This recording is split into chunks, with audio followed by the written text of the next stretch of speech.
Well, good morning, all. Rather impromptu to Tom Broadbent Lounge this morning. Listen to my voice, crystal clear, little bit croaky, but nowhere near as bad as Forest Green or Barrow, despite the fact I was full voice. Maybe it's just a question of a vocal pre-season. Those two games were for me. I don't know, but hey, what a day out in the sun for us all yesterday. I wasn't planning on doing one of these today. We've got a cracking show lined up with Andrew Hawes and Vic Morgan on Wednesday, which we inverted commas called our season review. But we were the three of us are all pretty confident that we were going to make it into the playoffs, even at the stage of planning where we still had an awful lot of ground to cover. But nonetheless, we decided that it would give us a great opportunity to discuss Walsall. But there's been so much ground covered across the season so far. There's going to be a huge amount of content for us to dissect on Wednesday. But nonetheless, it felt a little bit remiss this morning when I woke up to about 25 direct messages asking me to jump on and see if we could host one of these and get everybody talking. So going to do my best. I think if we're going to make a good fist to this, guys, it's going to require a few of you guys jumping on and sharing your memories from what was clearly a terrific day yesterday, a day that had everything. For the first time in a very, very long time, there were individuals walking around with boxes of ticker tape. God, that took me back. Wembley 89-90, I think, was the last time I remember someone coming up and thrusting a bag of red and white paper in my face and asking me to throw it up in the air. So I think that was a hell of a start. Bumping into all my Swindon friends on the train coming up was absolutely brilliant. It just seemed like all the stars were aligning. We had a seamless journey up from South East London, which was absolutely fantastic. And when we obviously get to the ground, we had a brilliant meeting with Dan Designs, who then spent the majority of the day with us as well, which was fantastic. And yes, Dan, I don't care whether you're croaky. I have sent you a speaker request, so let's get you on and let's understand your day, because it looks like you met the great and good as well. I've been a truly brilliant morning this morning, listening back to the highlights, taking on board everything that happened from Andrew Hawes' perspective. So hopefully, Andrew, if you're listening, you can jump in and give us some pearls of wisdom from your end. A truly incredible day. Two stands absolutely packed to the rafters, hardly a spare seat in the house. And as you glanced over to the home end, you could kind of see large, sparse sections that I'm kind of guessing were the sections of the Walsall home end that you dastardly rogues of the Swindon Town fan base decided that, who didn't have tickets, decided to try and get into. And then it seems like Walsall clocked onto that. And you could politically correctly say, probably quite rightly, started refunding tickets and packing people back down the M5, M6 to Wiltshire, unfortunately for some. But yeah, I think we'll try and get some thoughts from you, Dan. How are you, mate, this morning? Are you well? Yeah, I'm very, very well, mate. I've had a couple of coffees, so I'm not too bad, and the voice has finally recovered. I think, to be fair, I'm actually better off than I thought I was going to be, considering the amount of times that I sung, we love you, Swindon, we do. Oh, Swindon, we love you, and the oh Harry McCurdy's, and oh yeah, it was. I mean, you know yourself, it was. It was something to behold, and I mean, I have to say, a lot of football games that I've gone to in the past, I've not necessarily been a singer, but I think you could probably back me up and say I really was in the thick of it yesterday. Oh yeah, you were in full voice, mate. Don't make no mistake about it. And for me, it was a novelty factor. I think anyone that was probably standing next to us would be quite confused that you had, a good Yorkshireman such as yourself and a Cockney twat. That is me. Blasting Swindon Town songs at the top of their voice. It was quite funny the number of times where people just overheard me sort of talking by the pitch side and were walking up to me and going, "Are you that Hannah's bloke?" And I was like, "Yeah." And they were like, "Yeah, I can kind of tell by your accent." Yeah, brilliant. Someone said to me as well. They said, "You don't sound like you're from the West Country." So that's because I'm not, but it doesn't mean that I don't support the team that's from there. But yeah, brilliant day. I mean, obviously we were fortunate enough to be in the side stand in the first half, close to the goals, weren't we? We were at that right hand side of that stand, and we were. Obviously when the boys scored, I think I got the emotions got the better of me, and I did hurdle over a couple of seats, didn't I? Yeah, you were off like a whippet, mate. It was absolutely brilliant. Absolutely brilliant. And there is video footage to prove just that, Dan, as well. Yeah. You doing your best Colin Jackson impression as you cleared about 3 rows of seats and made your way to into the crosshairs of young Mr. McCurdy as he prepped his finest crossbow and deployed it into the south stand. I think we as you say, I mean, from our perspective, we had a brilliant view. Obviously, young AB was with us throughout, filming some clips, and they've come out brilliantly. And that kind of gives everyone our view on the pitch. I mean, it was, breathtaking stuff. And I think there was enough sort of seating fluidity in the stand that gave us. It was almost like a non-league experience in some respects. In that, usually you go to non-league games and you see the home and the away crowd kind of swap ends at half time. There was a little bit of that going on in the second half, and obviously we ushered our way up towards where our fans were behind the goal, and we kind of replicated our view up that end. It was just a shame that it looked like the guys had took their shooting boots off at half time, just packed them away nicely, and did what they needed to do to see the game out, keep the clean sheet intact. And much to the annoyance of the home fans, who were a little bit lively down in our corner, weren't they, the Walsall fans? Yeah, I think I don't think that it was necessarily the on-field sort of antics. It was more the fact that we probably had more fans there than they did that was bothering them. I mean, I think they put out an official attendance of about 9,000, or maybe it was less than that. I can't remember exactly, but it certainly didn't feel like there was more home fans than away fans there. So I think, if anything, it was probably more just the fact that they were maybe slightly embarrassed that there were so many away fans in comparison to home fans. But yeah, like you said, they certainly weren't quiet. Yeah, well, I want to just go back to accents for a second, Dan, because I came across the best accent in the world, and I was hoping that young Chris Phillips was going to make his way onto the listener list today, because I've never met Chris before, but we have plenty of banter on Twitter, and Chris has got the most curious kind of Yorkshire, Wiltshire blend. And he ushered up to me, and as soon as he spoke to me, I thought, I know who that guy is.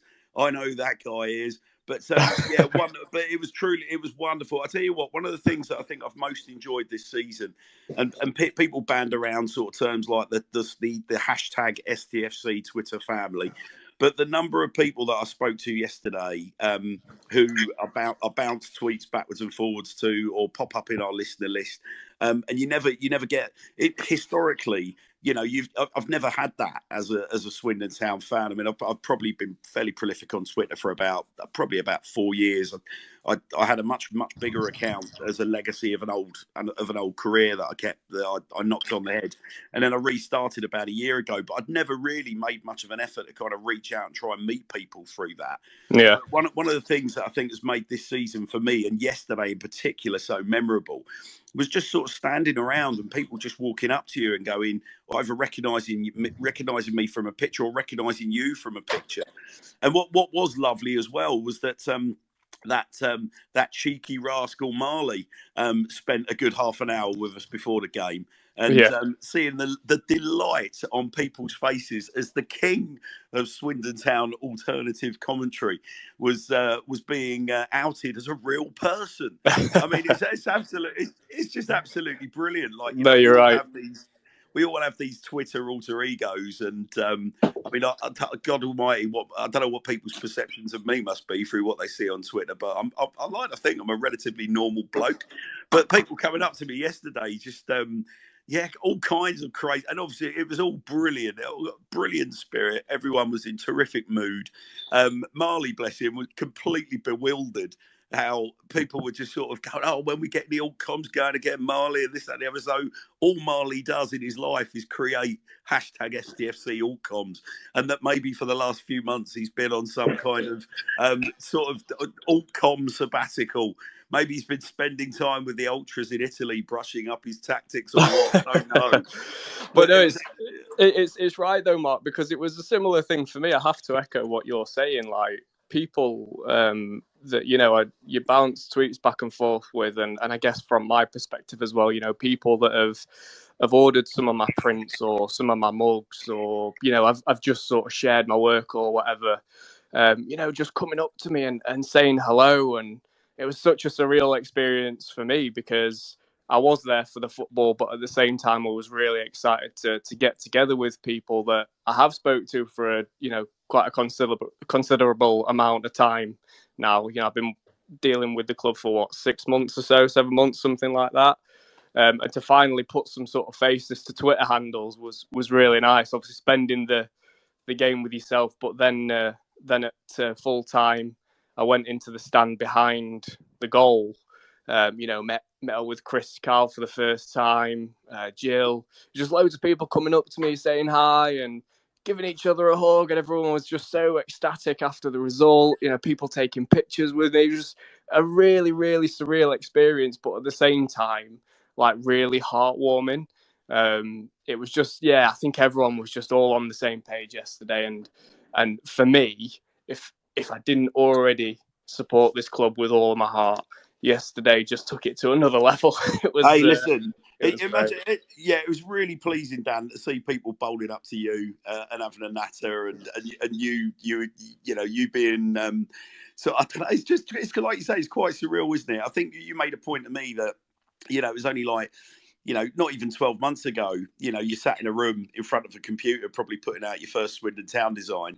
And then here you were, like, before the game, but people asking you for photos and autographs and all this kind of crazy stuff. Like, it's truly, honestly, and like I said, Twitter has been a real enabler for me on so many fronts, to meet so many great people and have so many kind of slightly bizarre sort of conversations. And I mean, it's everything from, I mean, you rewind back to, we were talking midweek about the kind of, I'd had a couple of weeks ago, I'd had a few messages from people that were pointing out things on the show that, quote, we could have done better. Let's just say it like that, or we could do better.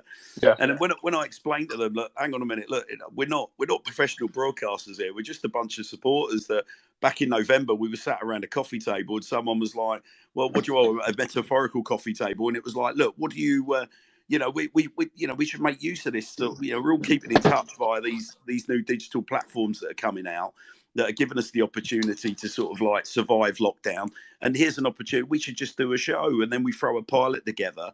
And the next thing you know, a way of me kind of branching out and keeping in touch with people in Wiltshire then becomes a show in its own right. And then next thing you know, you're turning up the games and people are coming up to you and sort of, talking to you about the show and talking about things that were said on the show. And then you suddenly stand there scratching your head going, how's this all come about? Yeah. Like, if I rewind sort of 5-10 years ago, that sort of thing, it just wouldn't happen.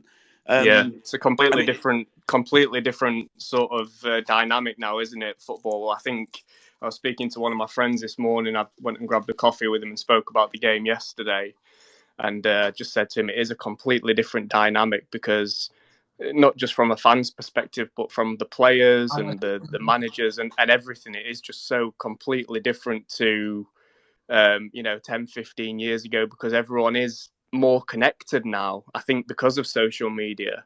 And certainly, you know, things like this Twitter space where people do listen in on a regular basis, and, you know, just all the sort of different groups that get involved, it really does connect you. And then it gives you that opportunity to meet those people and to connect at matches as well. And there's something really, really nice about that. I think it adds an extra element, doesn't it?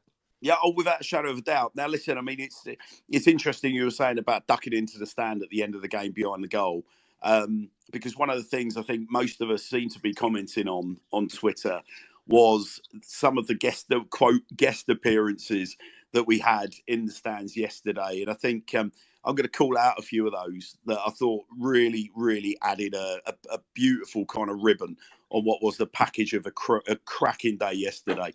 So. There are a whole host of people that you know, that you might be used to seeing, sort of, you know, if anyone ever goes up to the corporate hospitality boxes. It was brilliant that those guys had shrugged off the opportunity to be behind a sheet of glass with a beer in hand and actually get in the stands and be proper fans yesterday. And there are a whole host of those partners that, you know, I've seen from, you know, the odd opportunity I've had to go up there. But not only that, one of the most pleasing things was seeing Mr. Rob Angus in the yellow, well, in the gold and green of Swindon Town, parked right behind the goal, in amongst the supporters, singing his heart out. I mean, that's pretty special, isn't it? I mean, nobody can doubt that Rob is a die-in-the-wall Swindon Town fan, but these days, as chief executive of the football club, he's got a big role on his hands on match day. But yet there he was. And to quote Rob, when I saw him earlier in the week when we did the show at the county ground, he was like, there is no way that I'm going to be sat in a corporate hospitality box or in a director's box for this game, mate. I'm going to be right in the thick of it.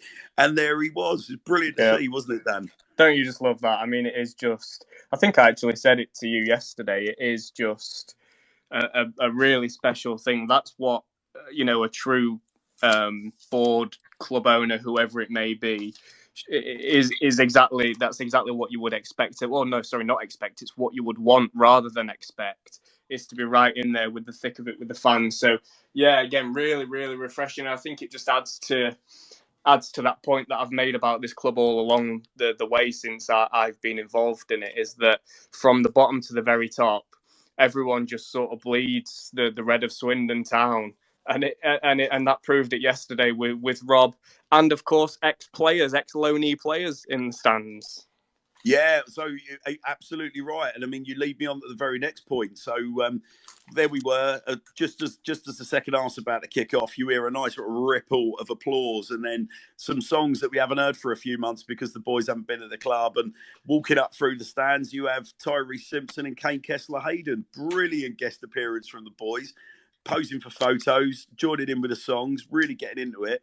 I mean, I think somebody pointed out about the camaraderie in the dressing room, that, you know, how good must it be that you've got lads that, you know, haven't played for the club for a number of months and in real time are only at the club for a few months, but made the effort, particularly Tyrese. I mean, it was local for Kane, but Tyrese would have had to bring himself all the way up from Ipswich to get involved in that. But again, outside the ground, posing for pictures, really engaging themselves. Lovely to see, isn't it, Dan?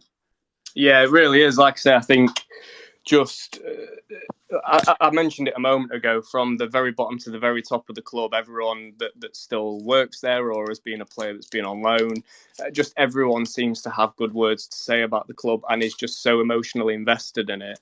It was just a really, really nice thing to see. I was lucky enough to meet Clem. Oh, sorry, I just dropped my phone. I was lucky enough to meet Clem as well after the game, which I've been dying to do.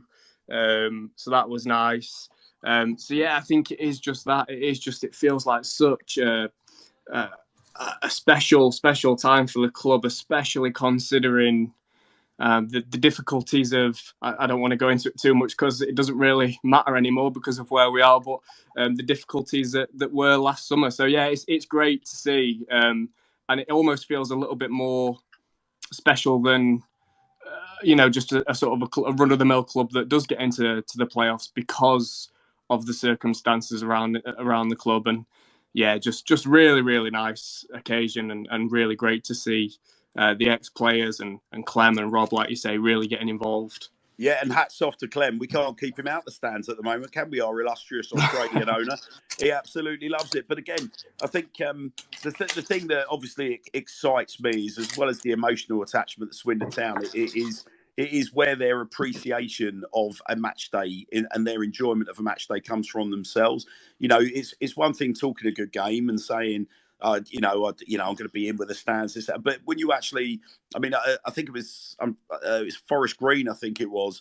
Clem was a couple of rows behind me in the town end, or rather, a couple of steps behind me in the town end, and was getting as engaged in the game as anybody else. And if you're looking at a club rediscovering, re-engaging with fans, rediscovering its soul. You can't go much better than having people that are willing to actually come in the stands with us. The big test, of course, will be when times aren't so good. That would obviously make things very difficult for people to come into the crowd, because obviously people want to have their opinions heard, and not everybody's got the sort of social skills to recognise that there's a time and a place to have those conversations, and football fans and owners of clubs when maybe times aren't so great. There have been some high-profile moments. You've only got to look back at the Colchester owner earlier in the season and some of the troubles he's had with fans who previously worshipped the ground that he walked on. So, but that's for the future, and that's not for us to worry about, because at the moment we're riding high, we're loving life. And by Christ, what a day yesterday! I think we'll see if we can bring Gabs on at this stage. Gabs, how are you, buddy? I'll actually jump out at this stage because I'm going to go and have some lunch. I'll leave you to it. Pal. Don't worry about that. Yeah, I'm going to dip out. But just last point on Clem really quickly, and I'm sure he's going to talk about it because I can see it there. I can see him there in the listeners. Jay from the Great Western Reds, that video he's put up on online there when they were on the bus on the way back. I think we all need to hear a little bit more about that, don't we? I'll be seeing you all at Port Vale away anyway. I'm going to be getting my ticket for that this week, that's for sure. Hey, good darts, Dan. Thanks for jumping on, fella. No worries. Enjoy the rest of your day, guys. See you later. Cheers, buddy. So let's see if we can get Gabs to unmute his mic, because I want to hear a bit about his day. How are you, Gabs? Oh, I'll tell you what, I've had better mornings. Oh my word. Oh, I haven't left bed yet. Are you playing in the kick around at the county ground later? I can't even get out of bed, let alone kick a football at the moment. Oh my word. Oh. So, Gabs, hopefully you heard most of what we were just talking about with Dan there.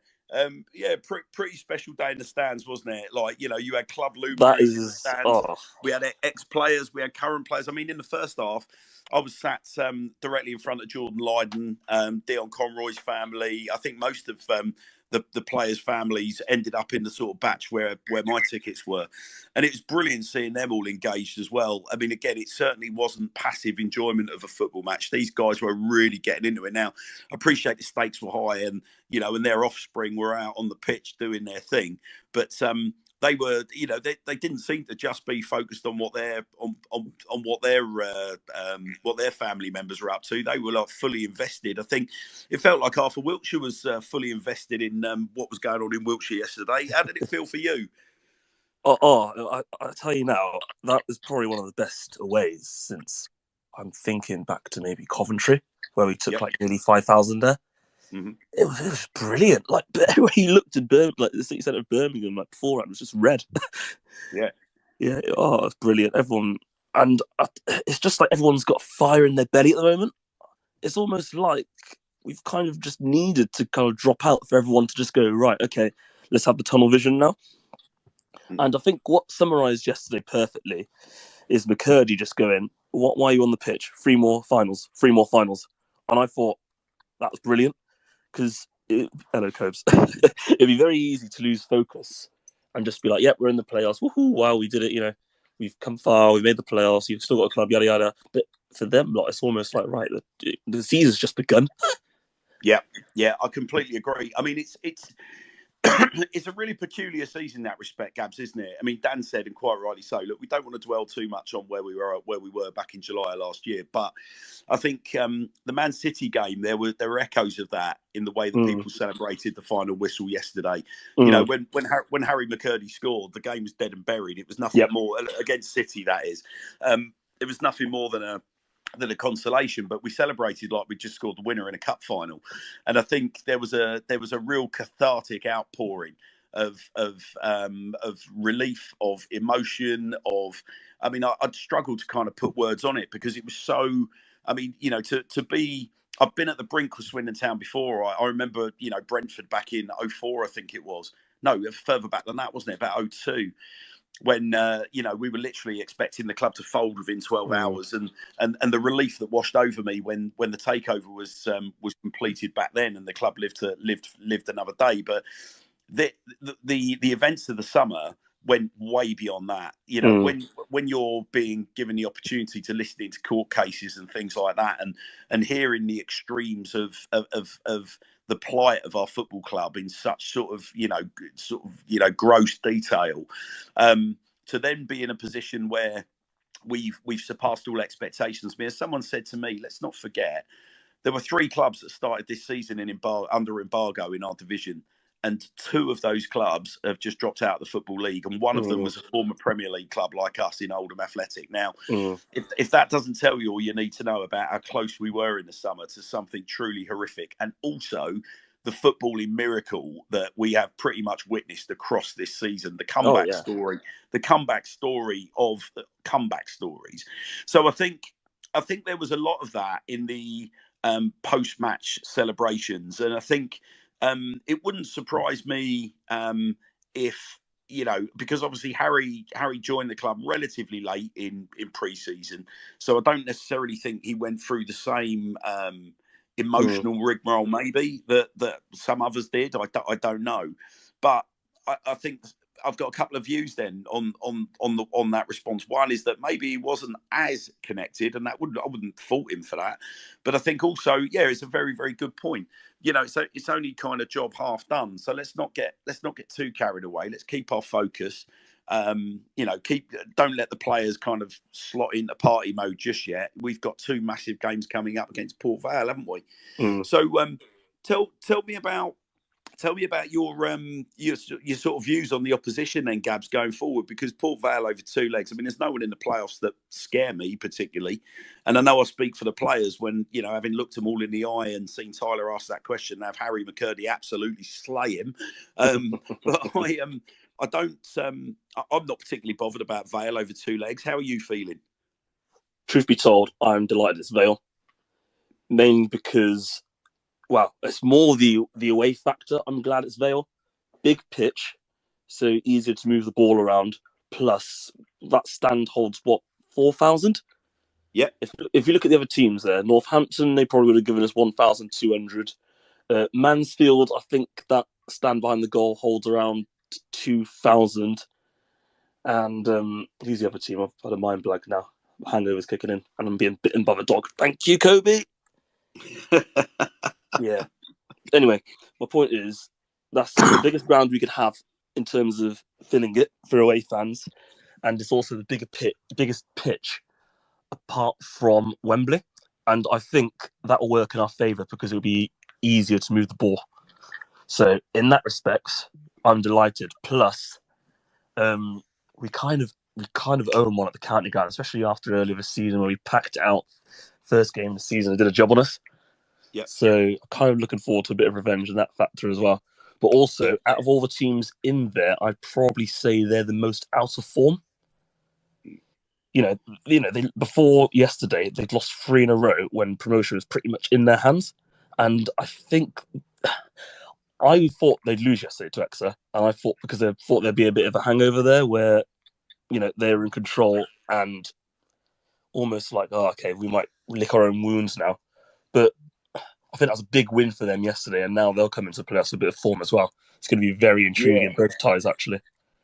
Yeah, I think it's interesting. I mean, the one thing that fills me full of positivity is they've got problems, as I understand it, with injuries themselves.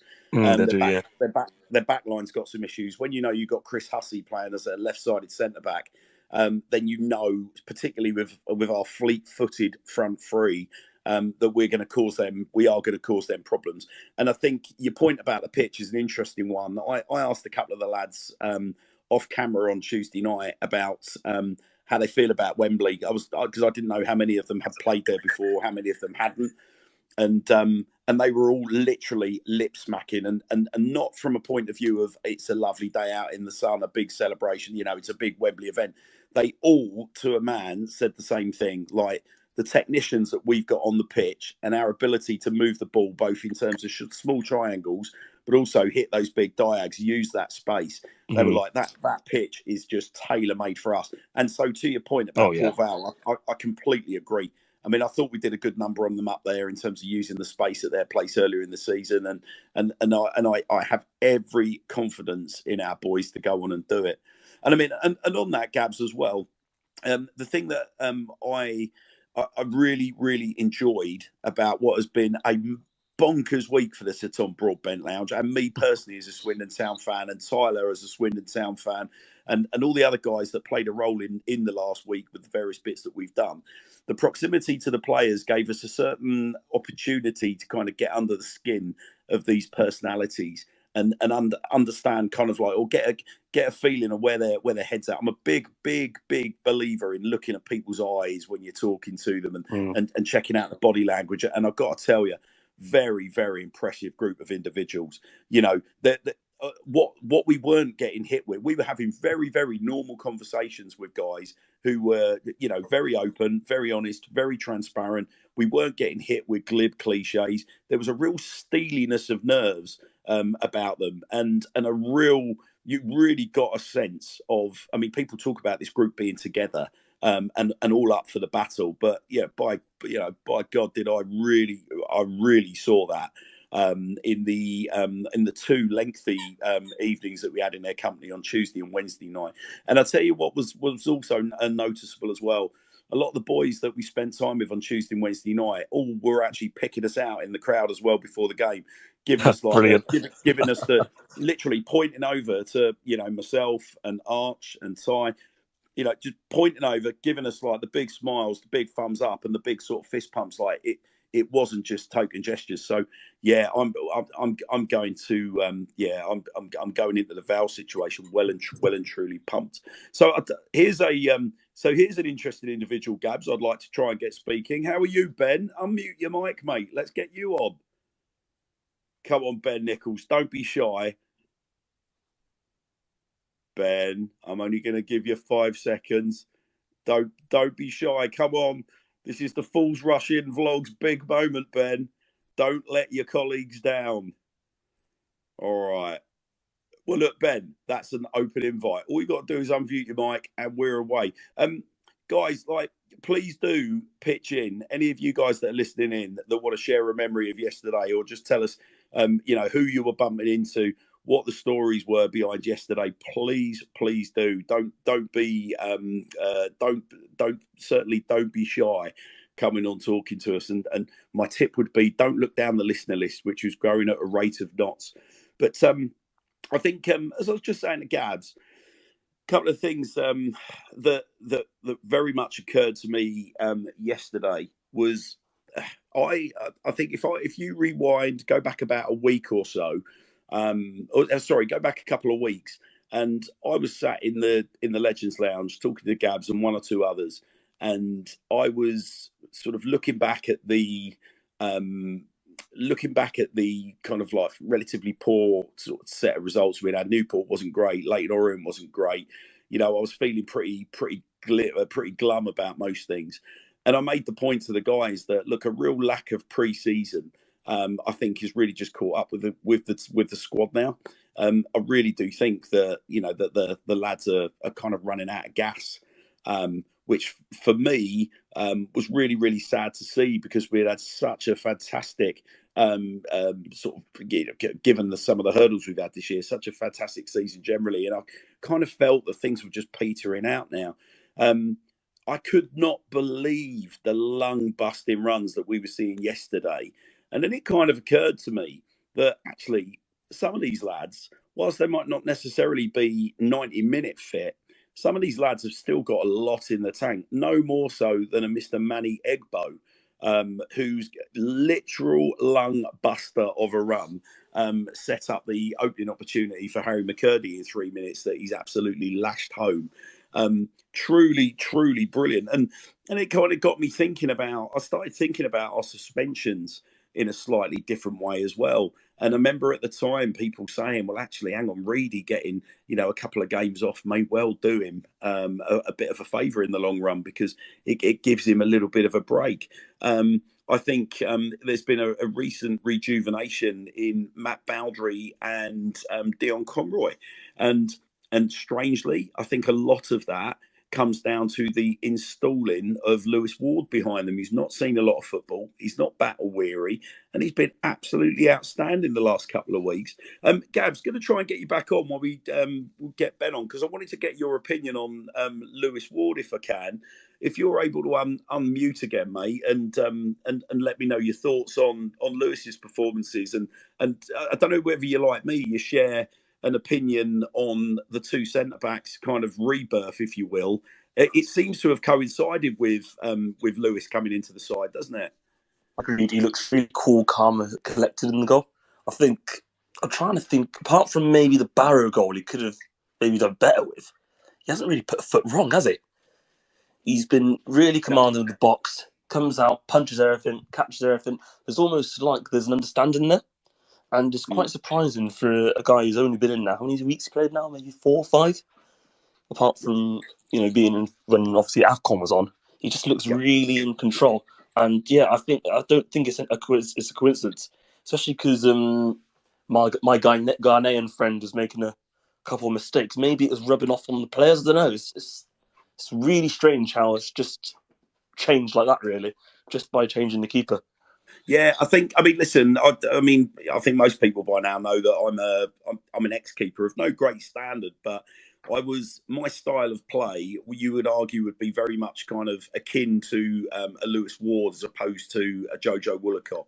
In that, for me, it was all about commanding. It was all about organising my defenders. It was all about coming for crosses and dominating the 18-yard box, not just the 6-yard box. And I think what Lewis Ward brings, and I think we've certainly seen it in the last sort of 3 games in particular, is his ability to come out and use. So obviously, when a goalkeeper what's Lewis? He's about 6'5", isn't he? So when a goalkeeper that's 6'5" obviously jumps in the air, you're already talking about another 2 foot on top of his 6'5" at least, and then on top of that, you stretch his arms up, and then you've got another 2 foot on top of that.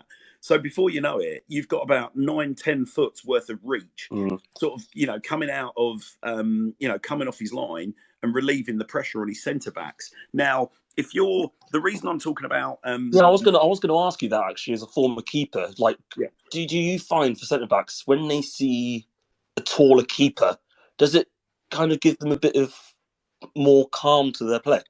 Yeah, because at Chelsea, I've seen obviously Courtois, who's an absolute giant, then go to Kepa, who's I think just 6 foot, and it's almost like the centre backs feel like they need to do more when the ball goes in the box. Yes, what it basically does, Gabs, is it basically, for me, if I can only talk about, listen, we're talking about very, very different standards here.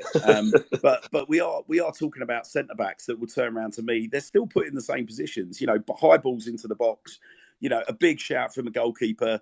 Centre backs weirdly, they love being clattered by their own goalkeeper, because what it basically does is it shows them that you are just going to come for everything, and that of course they're going to be looking to put their head on things and keep things clear. But as long as the communication's there, they know when to leave it. They know when not to leave it. But when they're staring up in the sky as a ball's being lofted into the, between in that awful channel between the penalty spot and the 6-yard box, if they know that there is probably a 60 to 70% chance that goalkeeper, even without a call, that he is going to be looking at coming to that area, just breeds confidence. And goalkeeping has always been such an underrated position in terms of the starting point for a team, breathing confidence through that team. And I'll take you back to when Paolo Di Canio had Matteo Lanzano. I've got PTSD to Burton straight away now. Yeah. Well, so here, you get my point, don't you? Look at the almost immediate upturn in form when Wes Foderingham comes into that side. Now, Wes wasn't the tallest goalkeeper, but Wes was, compared to Matteo, Wes was very, very willing to come off his line, take corners, command his penalty area, and you saw almost immediately that confidence start to grow and develop. And then once it's like blowing air into a balloon. Once you start blowing that confidence through the team, it's a platform that builds and it spreads into the mid. It's like a virus of positivity, breeds through into the midfield, and then that breeds through into the strikers. It's so important.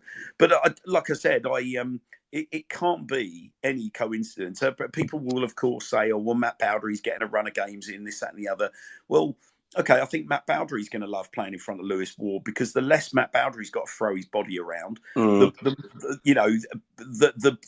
less chance we've got of him picking up injuries. Yeah, we were saying, weren't we, midweek actually, about Bowdery? Like, it's almost like now the shackles are off.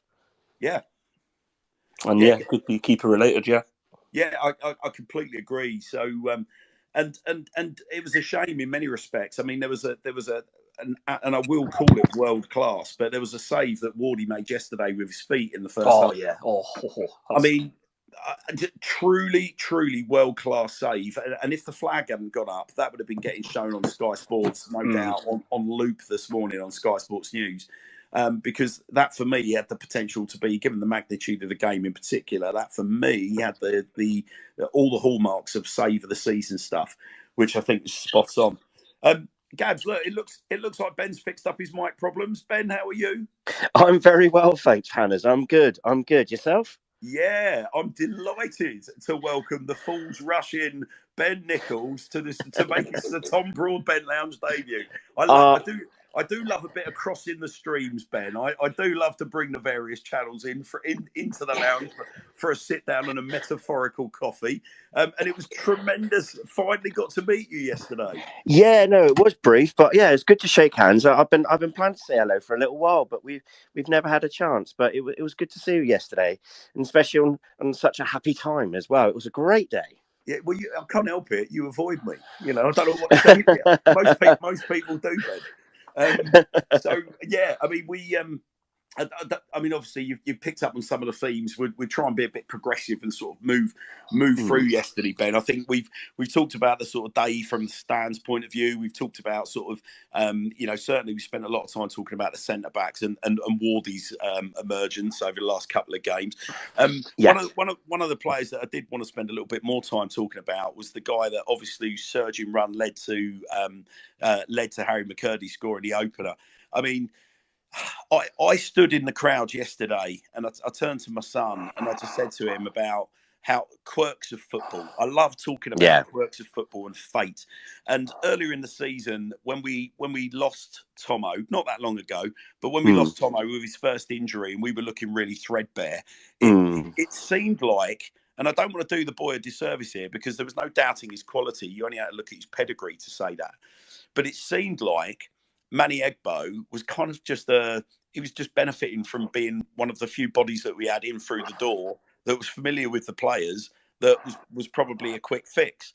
But I mean, he literally looks, Ben, doesn't he, class above this level of football. Yeah, he's fitted in so well. It's like a glove. He's perfect. It was. I'm surprised it took so long in signing him, to be quite honest, seeing how good he is. But I think it's just all fallen into place. The whole team's fallen into place. The fact that we've managed to get what I think our best 11, all fit at the right time and all firing. The 11 picks itself, and Manny Egbo has just slipped right in, and he's filled a sort of Kane Kessler hole. It's unfortunately what happened to Rob, really, really bad. But at the time, because of his attacking qualities, Manny Egbo's perfect. And and the first goal was largely thanks to him. It was a superb run, and really unlucky it didn't go in for himself. Yeah, I mean, the thing that struck me, I mean, we had a perfect view of the goal and of that run itself, and the power of Manny Egbo's surging run was just glorious. I mean, picks the ball up, lovely first touch, surges forward, and then he's moving with such momentum. He's caught the fullback flat-footed in that all it's taken is a little nip, and he's past him, evades the challenge, bursts into the box, he's got it on his left peg, and he's gone to have a crack. but it just caused complete mayhem, didn't it? And we have, because we play with a front three, it just seemed inevitable that it was going to drop to one of our front men. And what a finish from Harry McCurdy, by the way, for the first goal. Yeah, bloke's having a season of his life, absolute season of his life. Unbelievable finish. The Walsall fans, read a few comments the other day, just say that our front three is the best front three in the league. And you can't argue with that. Their goal ratio between them, they each got like 1 and 2 goal ratio. Yeah. And it's the natural finish, just side fitting the top corner. And yeah, it's just quality. It was ruthless. The first half, we were ruthless. Yeah, and that's good to see, because we've not been that all season, and they found that now. Again, the right time. It's destiny.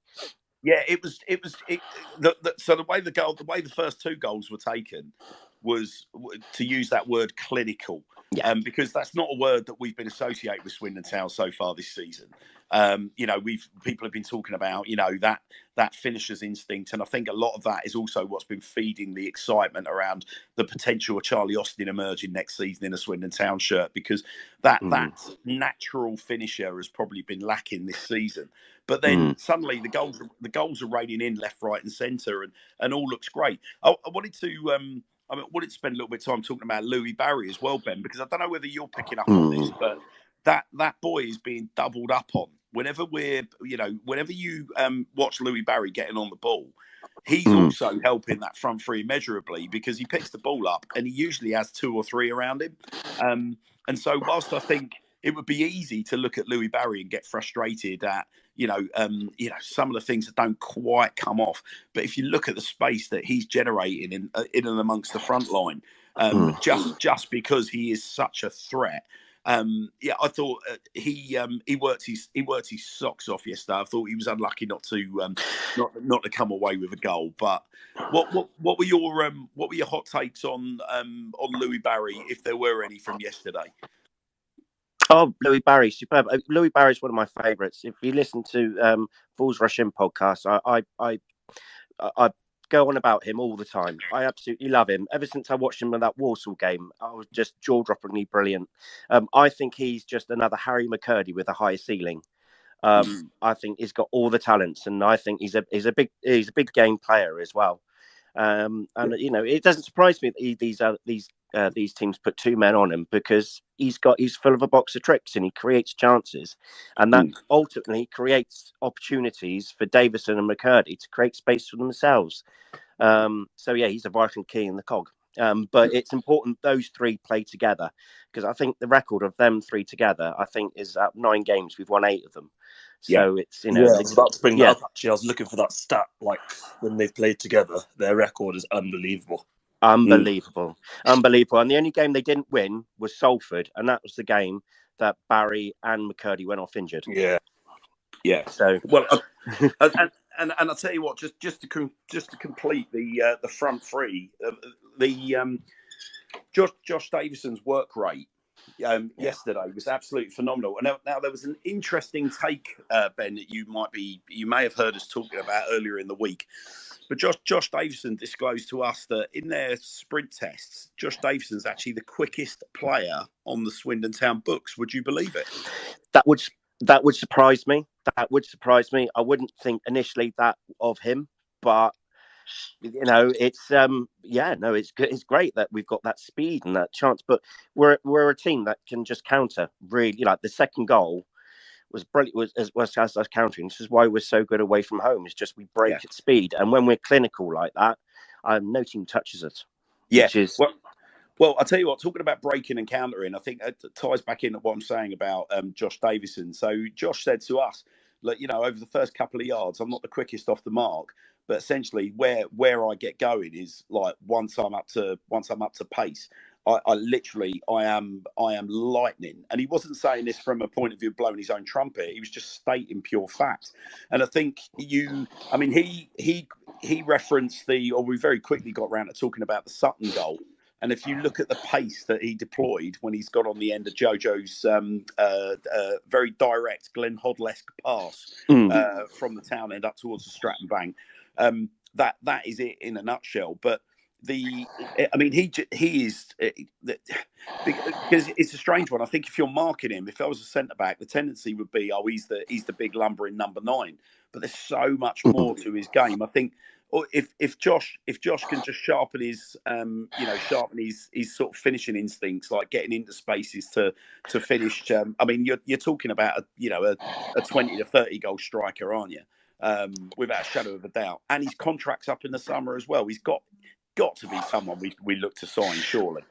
Well, I think it's almost a no-brainer. But then, we've got the Charlie Austin talk. We've got the possible return of Tyrese, and then we've also got Davison. So, that we can't see us signing all 3 of them. No. But 2 of the 3, I do. I'll be happy going into next season with any of those 2 of those 3.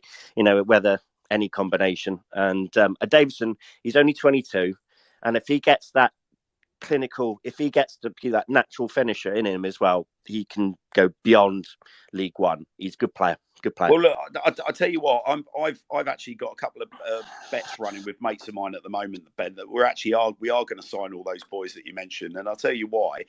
I would love to think that Villa would be willing to send Louis Barry back to us again next season, irrespective of division. But I think just in terms of his development, the natural thing for them to do, if we weren't to go up, and I don't see any reason, touch wood, we are going up. Yeah. But I think if we go up to League One, he'll be back next season, no trouble at all. If we don't, I don't see him necessarily coming back to us. I think the interesting thing about both Josh Davison and Tyrese Simpson is that I think both of those lads could play off of a Charlie Austin in a number 9 figure, and equally, I think they can all play that role as well. So I think the options that signing those boys would give us, I think you're talking about an absolute goal fest for a start. But I just think, like God, there is not a defence in either of those lower 2 leagues that would relish playing against those boys. And I'll tell you something else for nothing. Yes, there is a little bit of jeopardy to be played with a tribunal in relation to Tyrese Simpson, but I still maintain that I don't think that as a signing would break the bank, even with tribunal, because I don't. Whilst the benefit to us was only half a season in League Two at his age, does not represent the kind of returns that that I think you would get from for example, a Scott Twine scenario. Yeah, I could be wrong in that, but I'll be willing to take the gamble. I think Ipswich have done themselves no favours when recalling him, because they've actually damaged their own asset now. Because if he went back to Ipswich with 25 goals under him and a promotion, he'd be worth a lot more than just 11 goals and half a season in League Two. I still can't get my head around them recalling it. I'm recalling him. I still don't get it, especially with the option of the extra year. It just made no sense. But I think I'd like MK Dons to hurry up and sell Scott Twine at a decent cost, because that will help. That will help the budget next season. But yeah, if we can, look, I've got no idea what we're going to have next year to play with, or what division we're going to have. But I think there'll be a little bit of cash. But we'll have to wait and see, really, on that one. Well, I think, okay, so going on to the Josh Davison situation, I think, the guy, he's out of contract, but there is an option for a further year on his deal. Whether Charlton decide to take him up on that or not, they probably would, from a view of getting some money for him. But I think you're looking at potentially a 50 to 100 grand investment. I think if you're Clem Morfuni and you look at that from a point of is it shrewd business, I think you get Josh Davison on a 3-year deal, and you get 2 good quality seasons out of him, and ultimately look to attract people in as he's entering the final year of his deal. That to me feels like good business. And I'm going to repeat what I said on Tuesday night, and what I said to a few people on the show earlier in the week as well. Night before last. I think Charlie Austin is going to return to Swindon Town on a fairy tale basis, and I think, I've been lucky over the years that I've been able to meet Charlie with my business hat on, and have a conversation, almost get under the hood of the personality. And it's clear to me Charlie is one of these guys that was always of the mindset when he was younger that I'm going to just play with a smile on my face, score a load of goals, and what will be is one of his favourite phrases. That is literally a Charlie Austin phrase. What will be will be. If I play with a smile on my face, score a load of goals, the finances will take care of themselves. Now, Charlie's made his money. Charlie's in a great spot, and crucially, Charlie's got other interests away from football that continue to top up his bank account. Charlie likes his horses. Charlie has a burgeoning sort of media career as well. He's made a great start to life with his endeavours in Talksport. Charlie's box office, when Charlie comes onto channels and talks, people come in because they know he's got an opinion and they know he won't hold back. So people want to come on and listen. That makes him a saleable asset from a media point of view, and it makes him attractive. And crucially, it means that people will be willing to put him on the payroll. So I don't believe Charlie wants to. I don't think coming back to Swindon Town, if he does, is about money. I think Charlie coming back to Swindon Town is all about passion. I think Charlie coming back to Swindon Town is all about scoring goals with a big smile on his face. And crucially, I tell you for nothing, Charlie Austin has ghosts to lay to rest at Swindon Town that that still irk him to this day. There is something he wants to do, and that is at Swindon Town, and that is get Swindon Town promoted, because in his mind, that deals with the Bobble issue, which really hurt him as a kid. That's the first thing. Second thing is, it also really irks him how a younger Charlie Austin left the county ground, and that some of the criticism that he got, and some of the criticism that he bounced back at the fans back then, and some of the comments that were made. I think that he wants to right some wrongs. He wants to repair some bridges, and I genuinely feel that we're going to see Charlie Austin in the red and white Swindon Town next season. I'm convinced of it. But what will be will be. There were several people that had this conversation with yesterday, Ben, and they were all staunchly of the opinion that all footballers care about is money, and that money ultimately will talk. There's the old football romantic in me, however, Ben, that says that's not going to be the case. What camp are you in? I'm a little bit of a dreamer like yourself. Anyone who knows me, I'm always this stupid optimist. I love to see Charlie Austin back. I know that reality, most of the time, being sensible, he'd probably ask him to look after his family, for his last payday in football. However, there are some players that are not of that ilk. One being our own Johnny Williams. He's jumped from Championship all the way down to League Two. And I can guarantee at Cardiff, he was on more than 1,300 quid a week. So there are players that just want to go either to enjoy his final years and play with a smile on his face, and just generally be happy and just love playing, rather than being at a team where he's expected to do high and peak his old levels and probably not produce what he used to do, and maybe in and out of the side a little bit. With Swindon, he'll play week in, week out, and he'll be a god. So there's every chance, and the local living local, obviously the kids being at school, everything. He doesn't have to move. Bianca's local.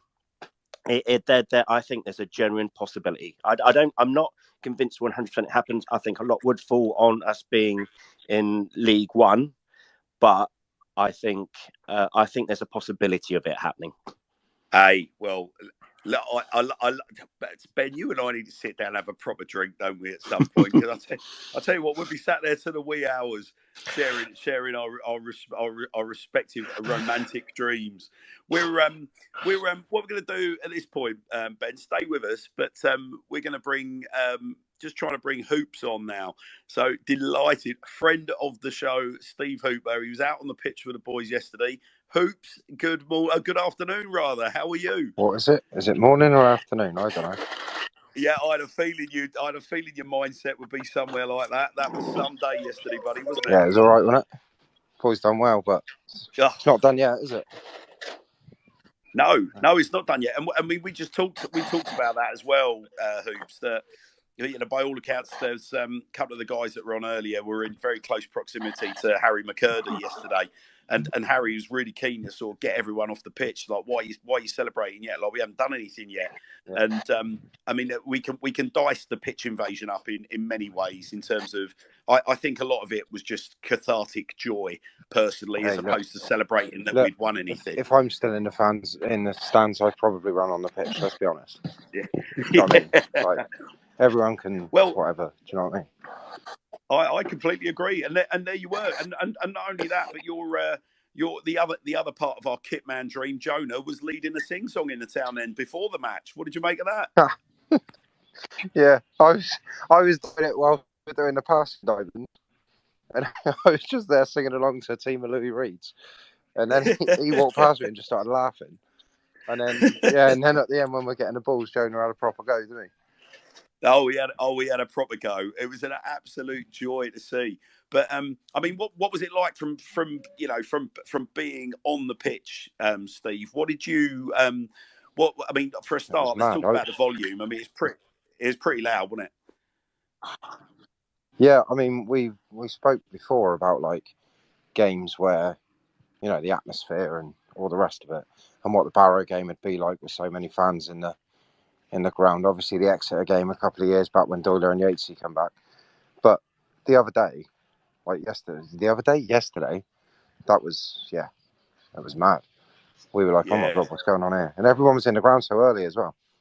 Yeah. Which was great, because then it was all going off like while we were warming up, and it just got everyone going. Do you know what I mean? And you could see from the first minute that the lads were on it, and you know, it makes such a difference. Like, well, I mean, listen, from my point of view, I thought it went off brilliantly in the stands. There was a fantastic spirit. There was the usual sort of hijinks down, you know, at the far end between the sort of home fans and the away fans, but yeah, for sure. that didn't really sort of cross any silly lines. Like, everybody kept a lid on it.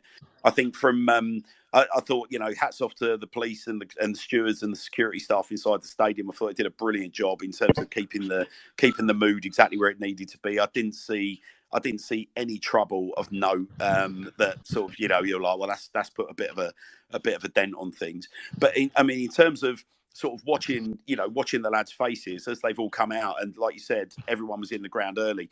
I mean, yeah, there was a quite clear appreciation in the dressing room, wasn't there, of what was going on in the stands? Yeah, for sure. I mean, my missus, old man, and brother-in-law and nephew and were all at the game yesterday, and he sent me a text at 1:10 saying we're in the ground. I'm thinking, what is going on? Players haven't even turned up yet, and there's people in the ground. Like, it was mad. So I've just kind of had a wander out, and there's not just them. There's a couple of hundred people already in the ground at 1:15. It was mad. It was brilliant. Mad. There was loads of fancy dress on show as well. Hats off to Ali G and the hot dog. Yeah, I saw him.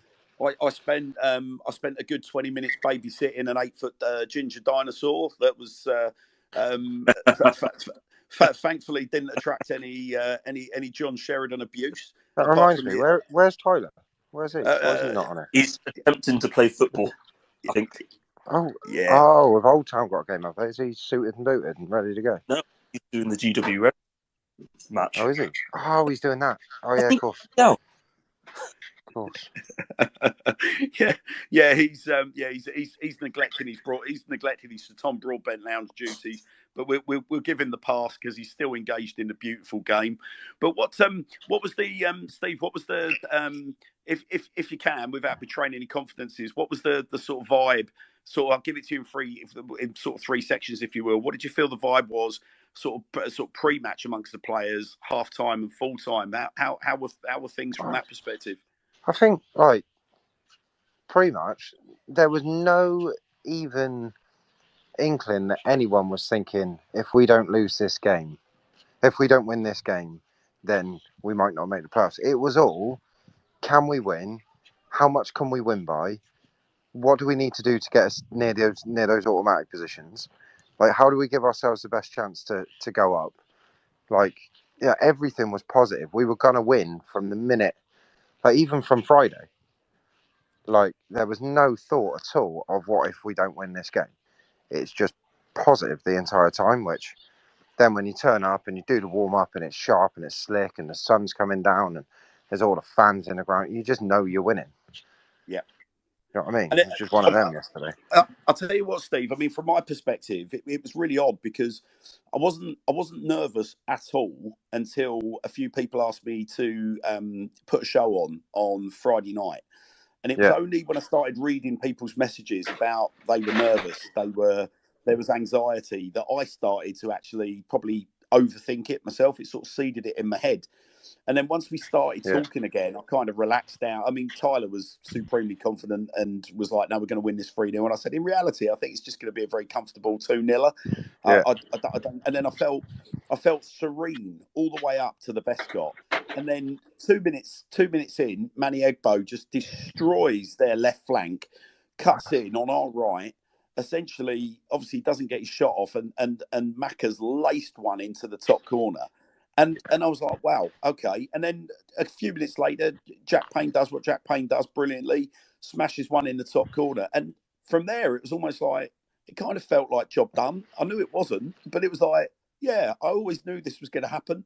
So it was this really weird, unfamiliar territory as a Swindon Town fan of, well, hang on, yeah, this is meant to happen. Yeah, I mean, go into the game. So we've done pre-match. Like, as soon as Manny picked that ball up and he started driving and he beats the first guy, you're thinking, well, look at us today. Like, we are flying. And then it drops to McCurdy and he bangs it in the top bins. And you're just going, well, you know, here we go.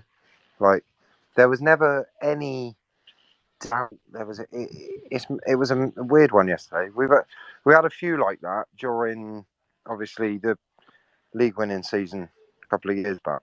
Like, crawling away. You turned up, you just knew. Like, we were going to batter them, you know? Yeah. And it was the same yesterday. It just, as soon as the game started, you were just like, look at us on the front foot. Like, how can they hurt us? Like, Frenchie at the back being an absolute monster. Like, you know, and then we're just playing so well, you know? I just think... After the game, it was a bit crazy, but you know, again, you're down to like, right, we've now got to focus, back in training, get going for Port Vale, because that ain't going to be easy, is it? But, you know, that was where the mindset was. Straight after was just, let's get ready, let's go, next game. Yeah, let's get out of business. I mean, I said earlier on the show, Steve, that, you know, one of the, you know, you very kindly hosted us at the county ground on Tuesday night, and it gave us an opportunity to sort of get up close and personal to the Swindon Town A-listers, as I refer to them as afterwards. And, you know, what I'd refer to us as our match-winning talent. And I said that there was that sort of steely determination, but yet at the same time, they were all very relaxed and all very confident. There was no hint of nerves. And I genuinely didn't sense they were putting on a show for us either, or keeping up the subterfuge. I was like, no, look, these guys are on it. And I think that fed into my supreme confidence going into yesterday. I think the other thing as well is that we just look so assured at the back for the first time in a long time. I mean, there was one missed pass from Dion, but even then, when Dion's misplaced that, you know, they were covering tackles from Ellis. You know, there was, you know, the fullbacks doing their job. People were getting back, doing what they needed to do. So, by the time Jack Payne has spanked his penalty into the bottom corner and gave us what turned out to be an unassailable 3-0 lead going into half time, I was feeling sort of weirdly relaxed, and I had to keep reminding myself, look, hang on, the job's not done from a stands point of view either. Let's just keep singing, because there were periods of quiet in the second half where it was almost like, hang on, kind of job done here. And I think if there is one message that I would put out to the Swindon Town faithful, it's like let's just guard against any complacency in that respect, because I was guilty of it yesterday. You know, there was a period where I realised I hadn't opened my mouth for 5-10 minutes. The fact that I still talk today tells its own story. So, we can't have any To be of that fair, on Sunday against Vale. To be fair, though, I think everyone was in shock that Rovers had scored 7. Yeah. I mean, I've noticed there's been some question marks raised today about their lineup. I've not given it. I don't know enough about Rovers, about Scunthorpe to really care. But from what I understand, there are a lot of 17-year-olds, Gabs, put into that lineup, and it's caused a few raised eyebrows, and a few people are a little bit unhappy. But I can't envisage there's going to be anything come off the back of that. I mean, No, Scunthorpe come are on. now, Like, you if you're in that position as well, like, you're looking to next season, aren't you? exactly. So you're looking to see what you've got, and you're trying to, and then you've got guys that are out of contract. There's no point in using them. You might as well throw the young lads in, throw some lads that haven't played but are still in contract, all that kind of stuff, to look to next season. Every team would do the same thing. So I don't think anyone can, obviously they've not had a great season, let's be honest, but, no one can moan at them for looking towards next year and trying to, get ready a bit early and have an idea of what they're going to do. So, yeah. Yeah. And as much as I dislike our rivals down the road, I think you've got to tip your hat to the job that's been done there. Like him or hate him, they were dead and buried before Christmas, and their surge of results has been immense. None less than when obviously they've rolled us at the county ground. You've only got to feel the room. If we had them in the playoffs, we'd have been maybe a little bit, or fans especially, would have been a little bit like, oh, this is a tough game. Like, if you look at the teams that are in and around the playoffs, that was probably the toughest game. Well, listen, to quote Harry McCurdy, you sound like a pussy geezer. I knew that was coming. A realist, I think, is the other word. What a soundbite that was. He gifted us with some absolute cracking soundbites on Tuesday night. And for anybody that's not tuned in to either the Twitch stream or listen to the Twitter audio, I'd strongly advise you do so. Brilliant entertainment from earlier in the week from Messrs. McCurdy, Williams, Reed, Payne, Davison and Hunt, who chipped in with the odd wry quip here and there. But listen, I mean, we're just rolling up the lunchtime, guys. I think we'll draw a line under it, unless I'm missing anything. I mean, sounds good to me. I'll just put the barbecue on. So yeah, well, oh mate, good for you. I've got Mrs. Hanrahan coming back from shopping, and if she sees me doing yet another show, she's bound to. I thought you weren't doing one the other night, were you? Oh no, honestly, it's lovely. Listen, it's fantastic. I'm delighted that the show's got a certain level of popularity, but no, it's time to call it a day. So, well, listen, on to Sunday, and we'll keep an eye out for ticket news and whatnot. Steve, any idea when the I know it's not your job, but any idea when the fans can expect any news from the club on ticket sales for Sunday? No idea, mate. I don't know. I'd guess like the rest of you, probably Monday or Tuesday, but you'd hope Monday, wouldn't you? But I don't know. We haven't been told anything yet. Yeah. In terms of like our families and stuff. So, like, we usually get a call, a little bit before they go general sale, obviously. But no, we haven't heard nothing yet. So, don't know. All right. Well, we watch this space with bated breath. An absolute treat coming on. So my thanks to Steve, my thanks to Gabs, my thanks to Dan Designs and Ben for joining us on the show. Keep your eyes peeled for Wednesday night when we're going to have Andrew Hawes and Vic Morgan joining us for a wrap up of the season so far. But clearly, that's not us waving any white flags at all. That is just a tip of the hat, both in terms of Walsall, but also the story of the season so far. What a season it's been. I'll just wrap up by saying that the Sir Tom Broadbent Lounge is a Swindon Town fan Twitter space. It is unofficial. The views do not represent Swindon Town Football Club. We are looking forward to seeing you guys again or hearing you guys again on Wednesday night. Please don't be shy, guys, when it comes to joining the show.